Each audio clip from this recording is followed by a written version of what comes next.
Welcome to the Banker Lamp. Please enjoy the video. You start by locking down access and visibility. Set a PIN or biometric lock now so an opportunistic thief cannot use your phone. This prevents quick access to apps and accounts. Once done, turn on Find My Phone and ensure location permissions are active so you can locate or remotely erase the device. Also, keep your phone out of back pockets and remove visible accessories. Reducing exposure lowers theft risk and makes you less of a target fast. Now you harden the accounts that live on the device.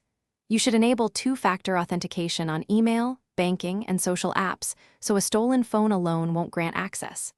Make sure backups run to cloud storage and that remote wipe is configured.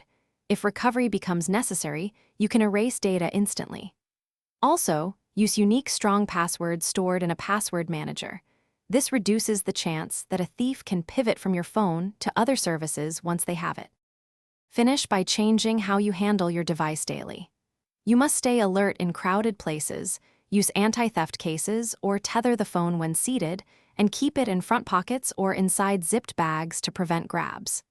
If theft occurs, immediately report the MA to your carrier and file a police report, then use remote lock and wipe to protect data. If remote tools fail, contact providers to suspend accounts. This step reduces damage and helps recover. Thanks for watching. If this was helpful, leave a like and consider subscribing. See you next time.